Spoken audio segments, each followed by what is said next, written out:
All right, welcome. This is Natural Law and the Regenerative Economy series, installment number, what are we at? Five? Installment number five. We're going to be talking about Law of Relativity tonight.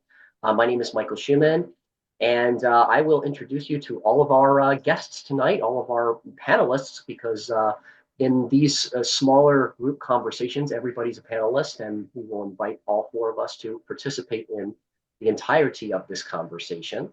So, as always, the reminder is that if you are a member of the Karmic Margin Call Project Time Bank, you can log all of the time that you spend watching this presentation, all of the presentations in the Time Bank as a service you are providing. So that's a service that you are giving, and you'll be able to share in this equal partnership economy that is emerging and that we will be talking about, especially in the next couple of weeks. So, what I'll do first is before I go into my introduction and who I am and what I'm about, we're going to go around the room because I would like to first start with Randy because what we've been doing, Randy, is I've been introducing our audience to easier ways every single time that we meet up. So I just want you to do a little introduction of yourself. You know what is going on in your world right now, and tell us about easier ways. What's going on with your community at the moment?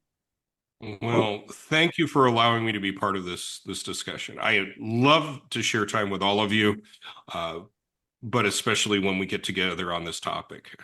This is really cool. In regards to easier ways, yeah, there's a dynamic thing about it. I mean, I really just want to share what has transformed my life over the last 18 years, which, by the way, I said before we hit record, I am coming upon the anniversary 18 years of continuous sobriety. Excellent. So kind of joke around, yeah, my sobriety is old enough to vote. That's So, great. um, Considering and it's the night before an election, too. yes, for those that are listening back to this, yes, we are on election eve. Um, And I guess kind of on that topic, there is a lot of people I talk to every day that has, I don't know, some concerns. Might be the politest way to say it. And let's be frank, odds are half of our country are going to be upset on what the results are. Yeah. So we are in a time where everything is less than easy. So what the intention of is this community is I've been writing articles, other people have been contributing, just basically the things that have helped them to get to a place where they feel safer in these tumultuous times. Yes. Again, life does not mean it's easy, but it's a little bit easier when we have some simple principles that are guiding us and we know what our highest values are. Not everyone follows the paradigms of natural law. Myself, I do, which again is why I'm excited about this. But introducing this for people to consider, if there's one thing that's about easier ways is we are very much advocates for autonomy. You can find something you enjoy, or you might argue with everything that's being presented. That's quite all right, much like again what Mike facilitates here. But hopefully there's something that comes up every now and then that makes people go and pause and contemplate and consider things. Um, because yeah, if we're just going to be stuck in an echo chamber and we're just going to be staying in the same place we were, say, I don't know, 10 years ago, um, I find that being unnatural. We're basically resisting and fighting the natural order of things of growth, health, healthy plants, environments. Again, as a healthy society, it grows and evolves. Individuals grow and evolve when we are in a healthy state. If we're not, then we're probably, whether we notice or not, in a regressive state. We are decomposing, we are devolving, and again, in just all these words there that also mean we're unhealthy. So if we can provide a means for people to connect with their innate inner wisdom, which again is just a natural consequence of that, is the growth and the health and the wellness. Um, then we're doing our job. So that's a little bit about the. If you're interested, of course, there's the link to join, or at least Great. check us out. Thank you, Randy. Absolutely.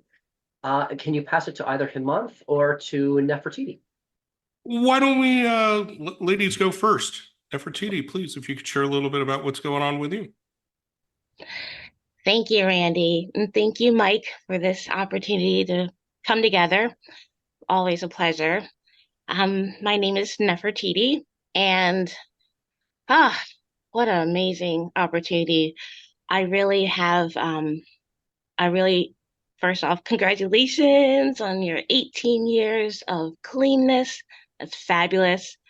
I, the word natural caught my eye because my former name was Hoff, Hof, and I was Nefertiti Hall of Fame. And I was thinking, I really don't want to be famous. I rather focus on justice. And then I switched it to Nefertiti Hall of Just. And with the way the world's been going lately, like you really nailed it on the head. It's what's really natural that matters. And I know I spend a lot of my time in places and spaces working on highlighting like the importance of being empathetic and how to connect with others in a healthier way, in a more natural sense. So I've been behind the scenes kicking around the term natural hologest. so Michael and I are involved in a performance that is focused on mental health, suicide awareness, and also the value of creative arts and using it as a tool for healing and awareness. I love to be a stigma buster. I like to play with feelings, and I really, really, really, really have a fondness of where people can show up, share their feelings, and be seen for exactly where they are. So then they can take the next step to living their best life. So I'm just, that's all about me. I'm a mom. I'm a, I'm a daughter. I'm a friend, and I'm really grateful. So I'll pass it on to mom. Thanks, guys. Hey, thanks for the awesome introduction. Yeah, first of all, let me congratulate Randy on his anniversary day. I hope to see even more anniversaries. And at the same time, what hope I'm not saying your name wrongly, Nefertini. Am I right? You've got it, Nefertiti. Yes. Yeah, okay. Nefertini. Uh, the word stigma buster just made me so curious about what you're doing. And let me continue with my introduction. Mhm. Myself, Hemant. I love having conversation like this. And Randy is the one who introduced to the mic. And E-Survey is such a place. It's full of gold. Whenever you walk, you might get tripped off and fall somewhere because of there is so much gold there. And he is always out there to help us. You can just go and DM him and have a conversation with him. He will always there to listen. Right. At the same time, if you start to become curious and talk, he will keep on talking. But you will enjoy it for sure. Right? Because he has such a wisdom and profound knowledge. That's not a surface level, right? It's developed over years of experience. Whenever you see Randy speak, you know it, right? Yeah, he knows his stuff, right? He's not just another guy who speaks on YouTube, but he's the guy, right? I'm loving him, man. Thanks, Mike, for conducting these golden collecting living library conversation, man. Great. Thank you. Thank you, Monk. Yes, and I completely agree. And Randy, congratulations on your 18 years of sobriety. And yes, the Randy is, is gold, pure gold. I completely agree. So yes, and also I also would like to add in as well. Nefertiti is kind of a veteran of these conversations, so I will put on a link on this page as well to the conversations we had back in 2022, where we had a series of conversations called the Bridge, which is where we bring together mental health practitioners and mental health peers. We call them challengers. They're people who challenge the system. And what we do is, we try to create a space where there's power alignment. And where that I think that manifests in these conversations as well too is we want to create a power alignment between people, regardless of their background or their cultures, breaking the stigma. That's why I'm very passionate about the Living Library, is because it's about not judging a book by its cover and breaking the stigmas and starting to have conversations with people you wouldn't normally have a conversation about. So that's a nice segue into my introduction and also the introduction to tonight's material as well. I'm Mike Schumann, and I am an interspiritual minister, and my mission is about natural law and the forgiveness of all debt. So what that means to me is when we observe our commonalities, when we observe kind of the universal principles that really kind of was the foundation of every single religion on this planet, we're naturally going to get to a point where there is power alignment, where we honestly do see each other as equal, as we do see value in each other. That's the law of divine oneness.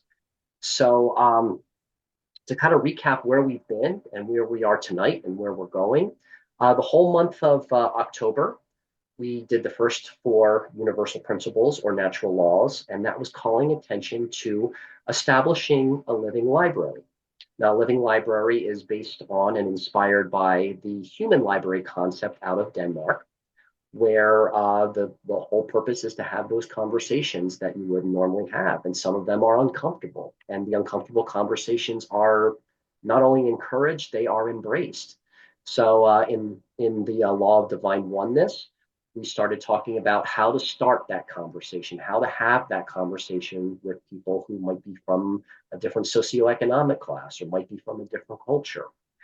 Then we went into the law of gender, where we took a look at kind of like the impact that a living library conversation or a one-on-one conversation or a small group conversation like this can produce. So just like there is a male and a female component to everyone, the living library conversation has a male and a female component. The male, which is often thought of as the active, is the one who is the human book, the speaker, the one who is telling their story, and the reader is the one who is the receptive, the yin to the yang, so to speak, asking the clarifying questions, reflecting back what resonates, what is appreciated. Then we went into the law of correspondence, and that's when we started to take a look at how everything in life, really, every interaction has a meaning and has a purpose. So we started taking a look at the very small. And I kind of use the metaphor of cellular division or cellular mitosis. Every time we meet like this, every time we have an interaction like this, it's creating something.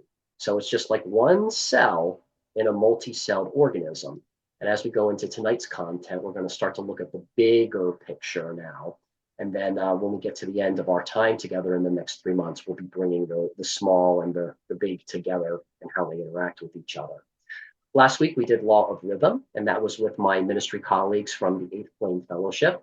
And we started to talk about life cycles, how everything that has a beginning has an end. And just like in almost every discipline, or even when you look in your outside natural world, there are seasons. And if you know the progression of the seasons, if you know the progression of the cycle, you can get a better idea of where you're at and what's coming next, and how to surrender to that flow and make it easier rather than trying to swim upstream and make it difficult for yourself, how to swim downstream. And the way kairotic flow helps in that is that it helps you understand where you might feel comfortable or where you might feel uncomfortable, and where do you fit in the life cycle of an initiative, of an organization, or of a movement. So that brings us to today. So all of October was really just focused on the relationship, how to spark those relationships, how to understand, what your role might be in the relationship. Today, we're going to start talking about the relationship now between time and money, time So we're going to really start to look at the foundations of the karmic margin call project Time Bank, which is about renegotiating the value of time, renegotiating the value of an hour.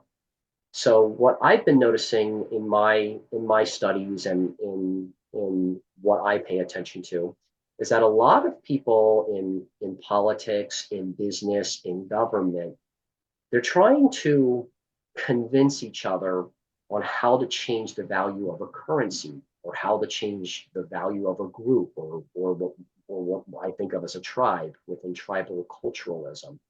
What we're going to look at is now the bigger picture about how we can renegotiate the value of our time, which is really more of an internal experience so that it reflects into the outside world in these systems that we've created. So what we're going to start to look at today is the bigger picture, and we're going to do a little, just a little review of our last conversation, and this kind of works into what Hemant and I were discussing on the email about understanding what is the market, what is the state, and what are the commons. So Kylie Stedman Gomez, my one of my partners in crime here, so to speak, really gives a beautiful analogy of the relationship between the market, the commons, and the state. So she puts it in terms of the market. If you let me back up a moment. When you think of water, when you think of the distribution of water, to me, water represents money, power, responsibility. In the market, we have what we call pioneers and cultivators, and they are the ones who are creating watering cans. So if you think about, you have a watering can and you can kind of focus where, you give the power or the money, and you can have a direct focus on it. And what I've been recognizing in my world is that the pioneers and cultivators in my world are trying to build more technologically advanced watering cans. If you want to think of, kind of like the tech industry at the moment.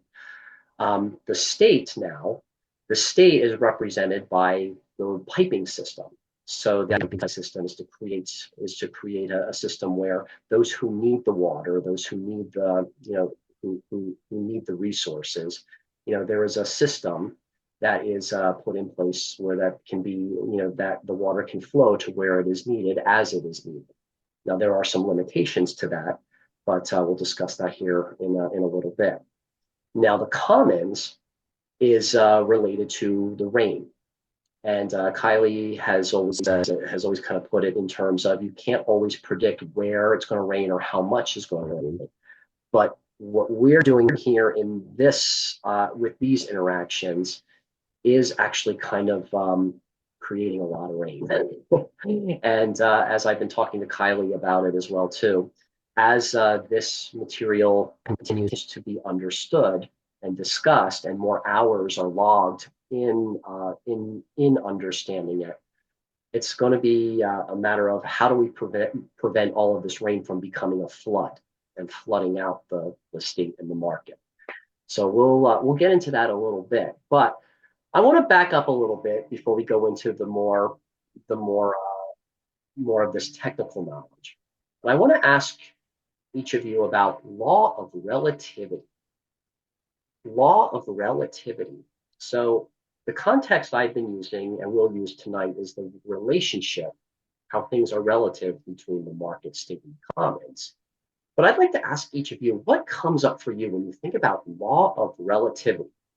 The first thing I think of is Einstein's laws of relativity when it comes to motion and whatnot. So we might be able to start there. But I wanted to check in with each of you and ask you what comes up for you when you consider law of relativity as a natural law. If anyone wants to jump in, please feel free to do so. I will put my 2 cents in on that. Randy offered some. Oh, go ahead, Hemant. Go ahead. Yeah, Law of oneness. Lawfulness? Law of oneness. Yes. Uh, because every law connects there and contribute to there.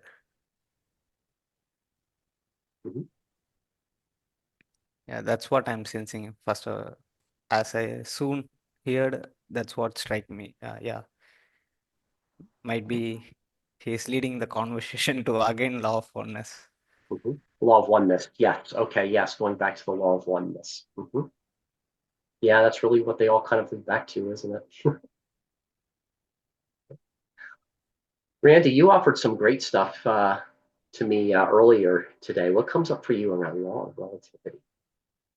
Well, my understanding is the law of relativity suggests that we're inclined to compare things in our world.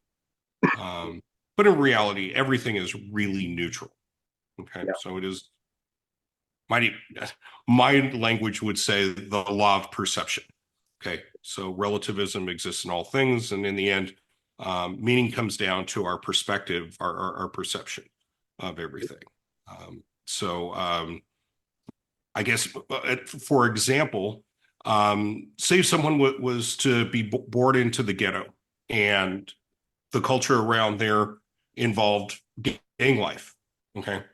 And of course, this is all hypothetical. I've never ever experienced that myself personally. But if that's all you've known, what another person, say like myself, I'm born in Silicon Valley. Okay. There was no such thing as urban, plight and gangs and stuff, at least not in my neighborhood.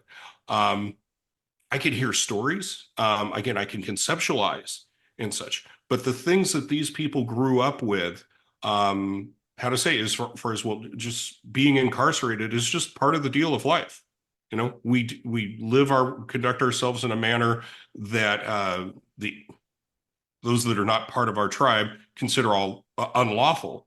But in their community, things such as, again, dealing drugs or whatever it may be that is unlawful and stuff, that's just the way it is. It's no big deal and such. But again, those like myself would be like, well, although again, in my sobriety, it's not that I'm, and I have not partaked in these types of things, but that type of lifestyle where your career basically would be in drug dealing. And it's just the cost of doing business of going to jail and stuff. And it's no big deal. And you adapt when you're in jail and all that kind of stuff.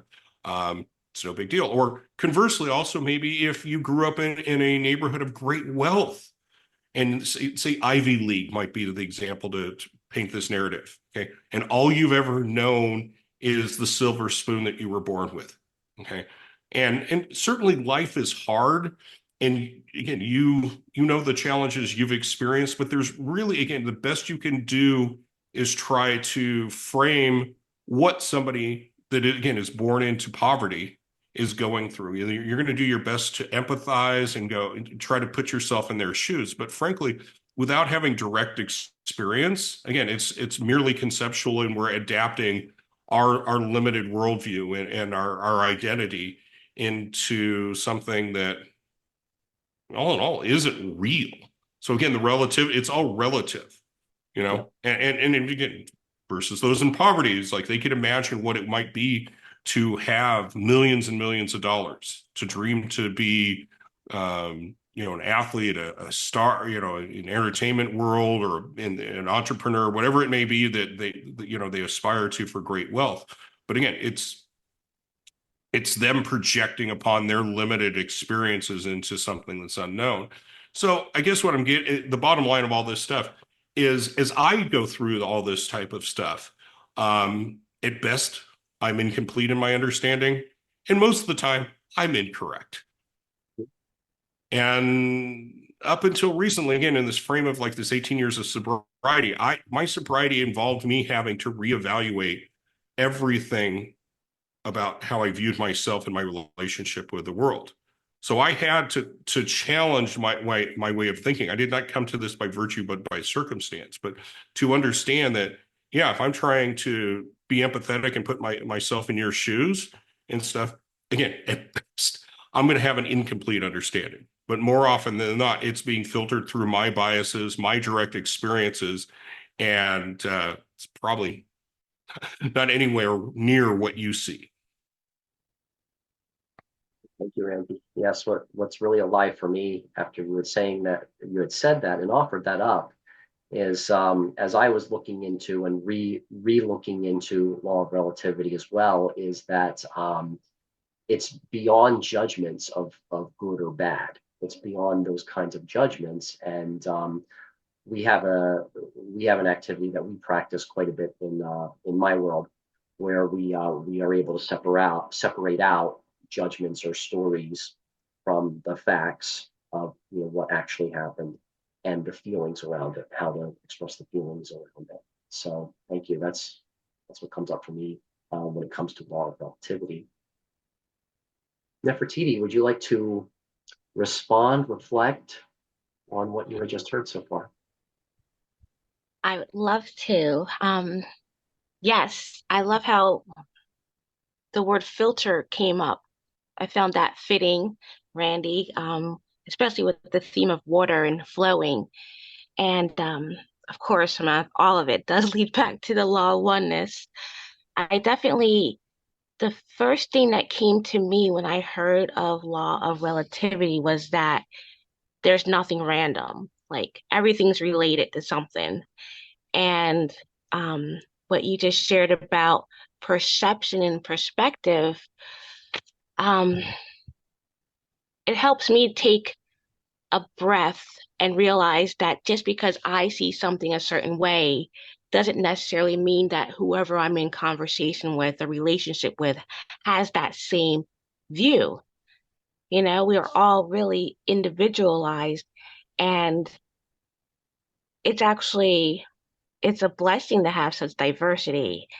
And it can be like I just personally see it as a patch quilt. I don't know what the word is, but a quilt.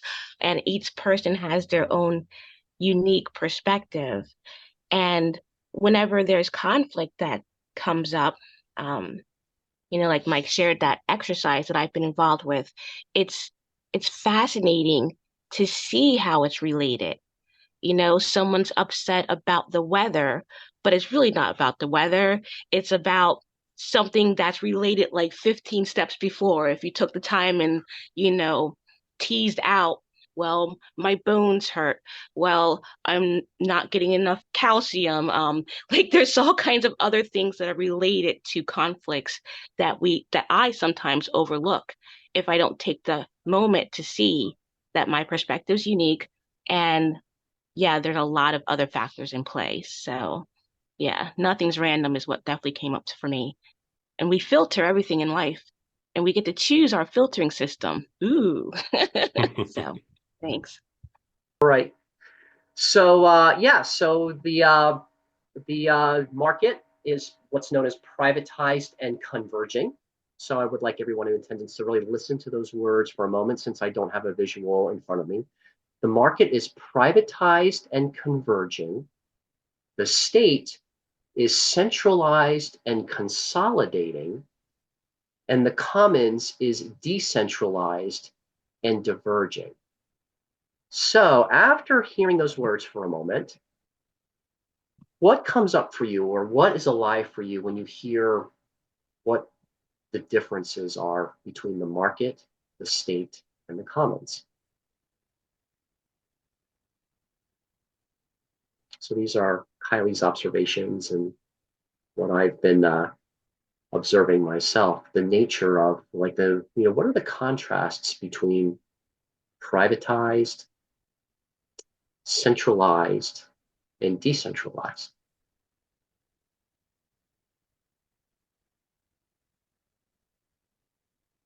Well, I was going to let somebody else go first, but again, since I'm part of the commons, Mhm. I have more of a direct experience with any of that. So again, the word divergent is what resonated with me is, wow, yeah, yeah, it is fascinating. Again, kind of back to the natural order of things that the commons, society in general, you, I, us, them, everybody that isn't part of the movers and shakers, the people that are pulling the strings and stuff, we are divergent. And that's both liberating. There's a vibrancy knowing that simple truth. I like it a lot.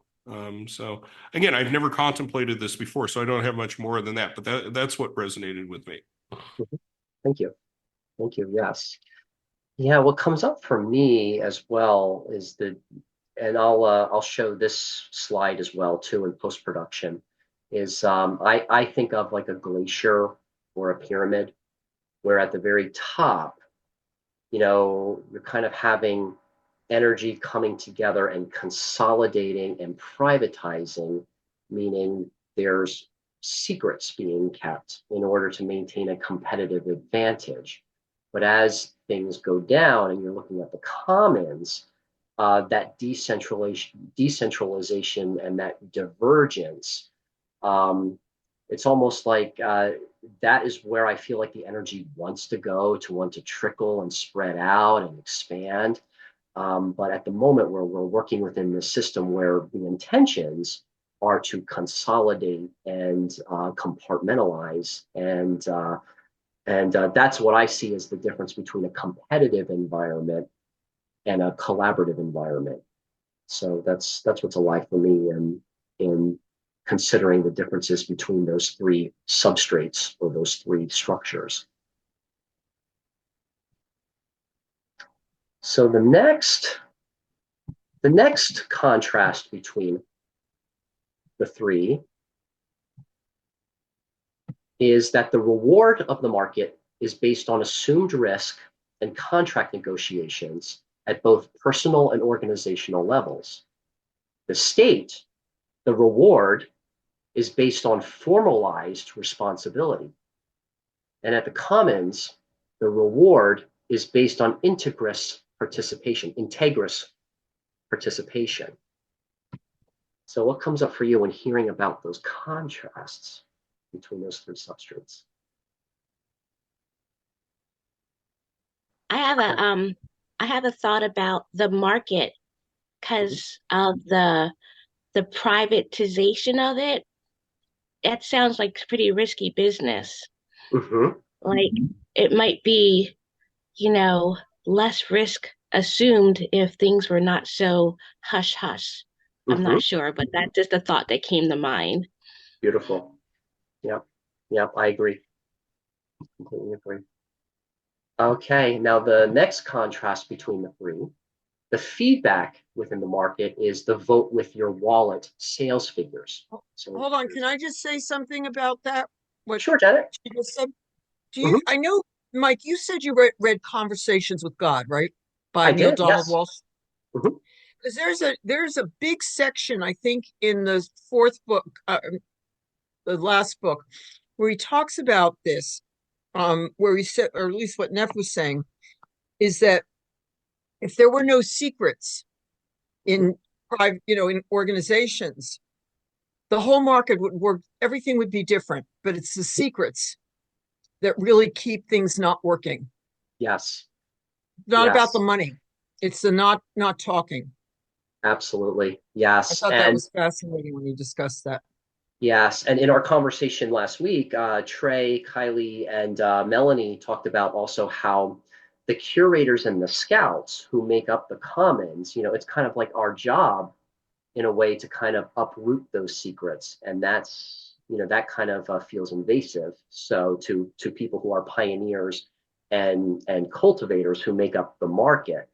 So those of us who kind of feel like the outcasts, who are Trey would put it in these words, doing the deep dumpster dives. We're kind of digging up the garbage to be able to make this open so that it can be decentralized and divergent, and there's reward for that integrous participation. So yeah, absolutely, I resonate very strongly with that. All right, so the next contrasts between the three, the market, the feedback is from vote with your wallet sales figures. At the state level, The feedback is from formal systems like voting or court decision. Now, in the commons, the feedback is continuous from peers. I'm going to emphasize that word peers. So what is alive for you after hearing those contrasts between the feedback of the three systems?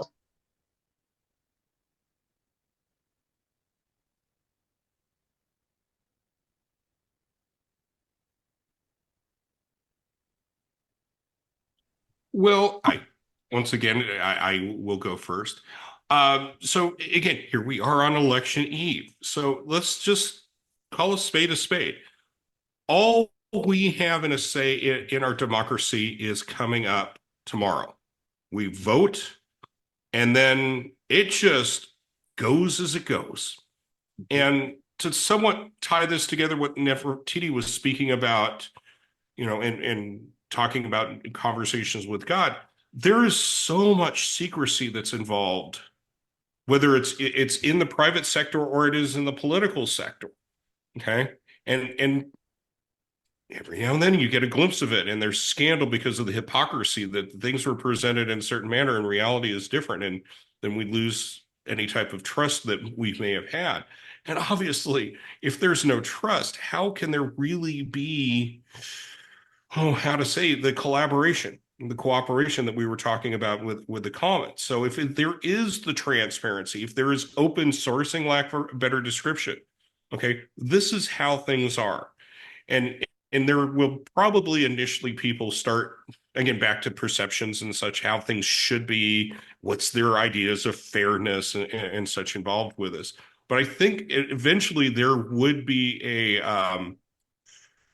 balance. Again, the pendulum could flow back and forth, and it could be twisted and turning in the wind and all this kind of stuff. But back to the natural law of neutrality of how everything really is, we can understand that those are who are contributing in a manner that is bestowing more benefit on a greater number of people. There is much more impact in the society. Let's call them, I don't know, the physicians. Okay. Those that are saving lives naturally would be compensated because their giving to the society has much greater impact than the one person who goes out and forages for nuts and berries.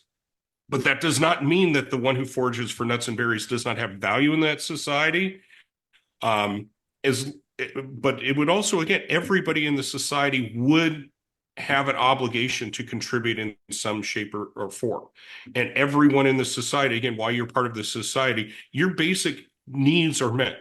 Everybody in the society would have food and shelter and water, okay, and their health needs, okay. So again, talking about the physician, I could be the person who, again, who might be gathering just the firewood, okay, for the fire at night and stuff. In the grand scheme of things, probably anybody in the society could do the role that I have, but that's what's best for my skills and such, for whatever reason. That does not mean I am any less deserving of having my basic survival needs met. Okay. Everyone in the society has food on the table and has the safety of being part of the society. But that does not negate the fact that when somebody is saving lives, they might have nicer food on their table.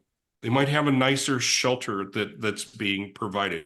They may have a little more prestige in the social order thing, the natural things of, like, because of the law of reciprocity.